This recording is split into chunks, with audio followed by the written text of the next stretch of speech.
speaking about what are the challenges that we are facing. Because we all know that we are time poor. So in terms of kind of how much are we getting through the day, we're facing an energy crisis. The things that you want to do in 2016, have you got the energy to do it? And we see it. We see it in terms of worldwide global trends. People are sicker than ever. We have the highest rates of hypertension globally. Here in South Africa, one of the highest rates of obesity, and that's driving non-communicable disease, which is the leading cause of death and disability, and one of the highest costs to any organization. So this conversation, it's a nice to have. It's nice to feel good, but it's incredibly important if we want to look at organizational bottom line and productivity and performance, because it's having a deep impact there. So the three challenges: you're time poor, we know that. The second thing is that you don't change your behavior very easily. So in terms of looking at personality, I'll speak about the Enneagram a little later, very from a helicopter perspective. But you are what you are, and you've tried to introduce new habits and new ways of being, but it's not easy to do that. So how do you do the tiny habit approach is the few techniques we will share today. It's very hard to teach others to master what it is we'd like them to do if we're not able to master ourselves. And we know that we have a lot of influence by virtue of who we are and standing on the platform. We know that energy is contagious.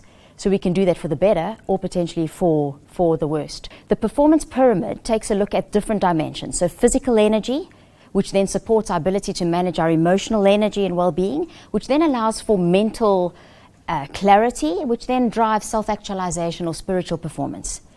What we would like to highlight, though, is in the work that we do, we work with a lot of high-performing individuals. So we present at many business schools, for instance.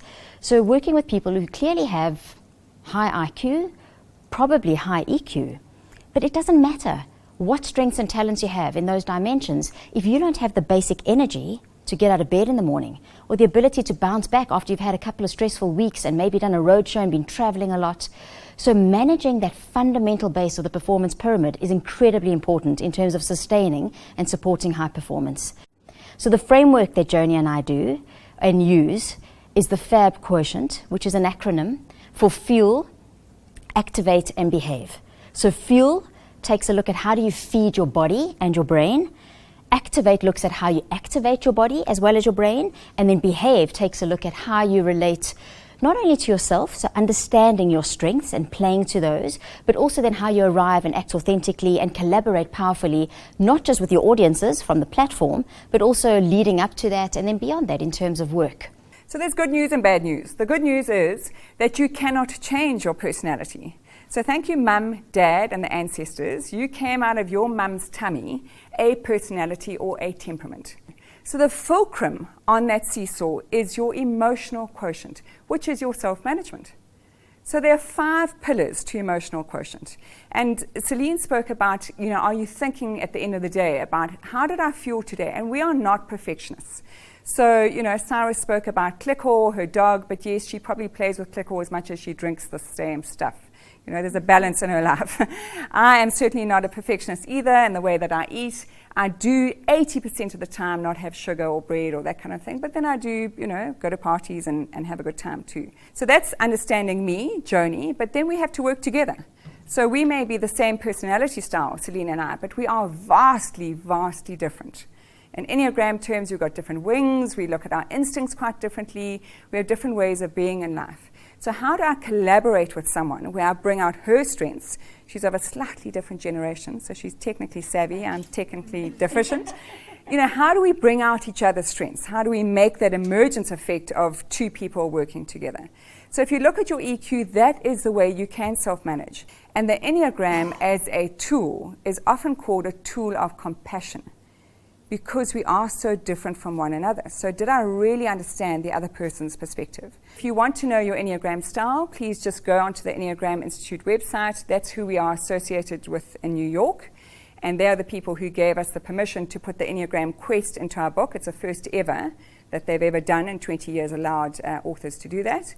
So there is so much research to show that micro bursts of activity, so little activations regularly throughout the day, are incredibly powerful. Michael, no touching, no touching, no touching.